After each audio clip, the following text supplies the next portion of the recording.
never slow up, no I don't take shit. I got no love for the fakeness. If you wanna play tough and wanna hate this, I'll always show up. I don't ever slow up, no I don't take shit. I got no love for the fakeness. If you wanna play tough and wanna hate this, I'll always show up and make a statement. I don't ever slow up, no I don't take shit. I got no love for the fakeness. If you wanna play tough and wanna hate this, I'll always show up and make a statement. Everything. Marc Marquez sama sekali tidak mempertanyakan penghapusan lap yang sepertinya akan membuatnya mendapatkan pole position di GP Jepang. Dimobilisasi kembali untuk sprint, ia memimpin dengan kecepatan penuh ke tempat ketiga. Kami membuat Marc Marquez kesal dengan hari pertamanya di Motegi, ditandai dengan beberapa masalah pada Ducatinya yang mengganggu kelancaran tes pertamanya. Pada hari Sabtu, pembalap Spanyol itu tampil lebih agresif dari sebelumnya, sekali lagi tenang dan efisien. Sampai pada titik di mana ia percaya bahwa posisi terdepan adalah miliknya.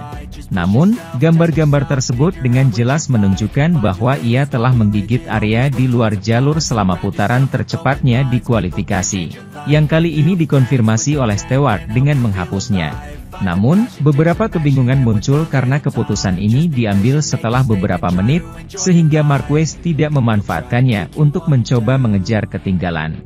Kami tidak beruntung di babak kualifikasi, jelas pembalap Gresini setelahnya, jauh dari argumentasi atas kesalahan yang ia terima sepenuhnya. Tentu saja saya menabrak green. Di atas motor, saya tidak menyadarinya karena kami selalu berada di batas, tanpa mengetahui apakah kami berada di garis putih atau tidak, tapi saya menabrak green. Tapi kami super sial dengan pemberitahuan yang terlambat ini. Saya memiliki kemungkinan untuk melakukan 1 atau 2 lap lagi tetapi melihat pengatur waktunya ada di sana, belum dihapus. Saya memutuskan untuk tidak melakukan lap lagi sambil menyerang. Saat itu ada rintik hujan dan saya memutuskan untuk tidak mengambil risiko apapun. Sangat senang bisa meraih pole dan tidak terjatuh, tertawa, itu tidak terjadi di kualifikasi terakhir. Terakhir, panel komisaris mengumumkan penghapusan kali ini, menyerahkan pole position kepada Pedro Acosta. Kami kemudian mengetahui bahwa, masalah perangkat lunak, menunda pengiriman pemberitahuan ini, sehingga memaksanya untuk dikirim secara manual. Ini adalah pertama kalinya hal ini terjadi dari ribuan pelanggaran batas lintasan yang diperiksa setiap musim. Penyebab masalah ini telah diidentifikasi dan sistem telah disesuaikan untuk mencegah hal ini terjadi lagi, jelas Direktur Balapan Mike Webb. Sementara itu, Johann Zarco mengaku bertanggung jawab atas kontaknya dengan Takaaki Nakagami yang membuatnya mendapat penalti saat sprint di GP Jepang. Pembalap Prancis itu menjalani hari yang sangat meriah, mulai dari kecelakaannya di FP2 hingga insiden lainnya dengan Joan Mir. Johann Zarco menjalani hari Sabtu yang tidak mudah di Motegi.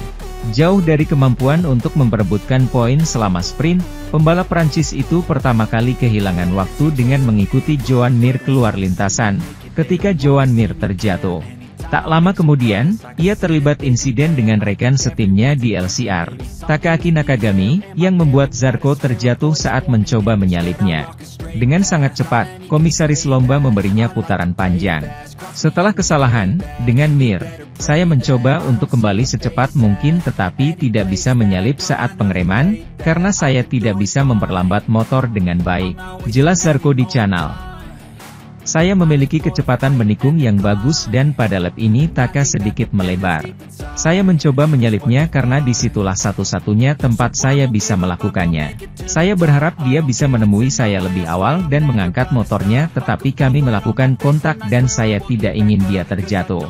Dia adalah rekan satu tim jadi itu tidak keren tapi itu adalah tempat di mana saya bisa masuk ke dalam. Dan saya melakukan manuvernya. Selanjutnya, Zarco ditanyai oleh wartawan tentang sanksinya, dan khususnya tentang long lap-nya. Saya menerima penalti karena menurut regulasi, itu cukup normal. Kami sempat kontak, dia terjatuh, jadi saya mengambil tendangan jauh. Setelah mencatatkan lap tercepat di Q2, Marc Marquez telah diberi sanksi oleh Stewards panel. Pole dan sprint Sabtu di Motegi. Saat fajar di Spanyol, ada baiknya bangun pagi untuk merasakan kualifikasi yang mengasyikkan. Q2 dimulai dengan hujan ringan, di mana Marc Marquez memutuskan, dengan penuh percaya diri, untuk menyalip Bagnaia dan menarik seluruh kelompok pembalap utama. Serangan pertamanya menempatkannya di posisi pertama setelah 2 putaran menyerang. Kemudian dia berhenti di pit dan disusul oleh beberapa pembalap yang mencoba putaran ketiga dengan ban pertama tersebut. Dalam serangan kedua pada jam tersebut, Marc Marquez menunjukkan performa yang luar biasa, menjadi pembalap pertama sepanjang akhir pekan yang turun di bawah 1,43.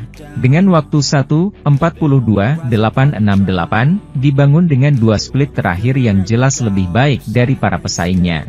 Paul tampak aman melihat waktu rivalnya, di mana Pedro Acosta menjadi satu-satunya yang nyaris mencetak waktu, dengan 1:43.018, sementara Jorge Martin terjatuh. Tapi kemudian, ketika waktu sudah menunjukkan angka 0, dan tidak ada pilihan untuk menyerang, berita itu tersiar. Stewards panel dengan sewenang-wenang memutuskan untuk menganulir lap Marc Marquez karena pada lap hebat di mana ia turun menjadi 1,42. Ia telah melampaui batas lintasan pada lap keempat. Menonton tayangan ulang Anda dapat melihat bahwa dia menginjak lapangan hijau, meskipun dia belum sepenuhnya keluar dari batas. Tim mereka menggelengkan kepala atas keputusan tersebut. Masalah besarnya adalah butuh lebih dari 3 menit untuk memberi sanksi kepada Marc Marquez, mencegah pembalap tersebut mencoba 1 putaran lagi untuk memperbaiki posisi gridnya. Yang berakhir di posisi ke-9, membuang banyak waktu untuk akhir pekan yang dengan posisi terdepan akan meningkat pesat. Marc Marquez sendiri telah berbicara dengan panel of stewards untuk mengklarifikasi situasinya. Meskipun satu-satunya hal yang dapat mereka bantah dengannya adalah bahwa telah terjadi kegagalan teknis dan itulah mengapa perlu waktu lama untuk mengambil keputusan. Sementara itu, usai kemenangan ketiga berturut-turut dalam lomba lari sprint, Pecco Bagnaia menunjukkan kepercayaan diri yang tiada henti. Tidak tergoyahkan sedikitpun oleh fakta kehilangan 1 detik di lap terakhir kemudian finish tanpa bahan bakar. Pecco Bagnaia tampil sebagai pemenang dari sprint yang berhasil ia sempurnakan dari start hingga finish di Motegi, bahkan termasuk lap sebelum start dan setelah finish. Pasalnya, saat ia sampai di tempat perayaan peraih medali dengan kereta dorong, pebalap Ducati itu menunjukkan kendali penuh atas situasi dan memaparkan performanya dengan sangat tenang. Ada Marin 9 atau 10 putaran Marin, dia tersenyum. Penjelasannya terletak pada pilihan yang diambil untuk tidak mengemudi secara ekonomis di putaran instalasi kemudian mengadopsi petayang, akibatnya, harus membatasi konsumsi. Dan oleh karena itu menghilangkan sebagian dayanya, bahkan jika itu mencegahnya mencapai kemenangan yang lebih mudah. Itu dilakukan dengan sengaja, jelasnya, karena kami tidak melakukan Eco Tour, yaitu tur pemasangan yang dilakukan dengan memperlambat sepeda motor kami agar konsumsinya lebih sedikit saat memulai balapan. Saya harus mengaktifkan pemetaan performa yang lebih rendah, yang merupakan perbedaan besar dari pemetaan normal. Itu adalah satu-satunya cara untuk menyelesaikan balapan dan, meskipun demikian, saya menghabiskan bahan bakar pada tikungan ke-10 setelah bendera kotak-kotak. Jadi itu adalah hal yang baik agak terbatas, tapi penting untuk melakukannya untuk memahami hasilnya sebelum keberangkatan dan itu adalah pilihan yang tepat. Jika ia mampu memulai dengan penghematan tenaga secara sukarela ini, itu karena Pecco Bagnaia tidak pernah kehilangan kepercayaan diri akhir pekan ini seperti yang ia rasakan sejak tes pertama.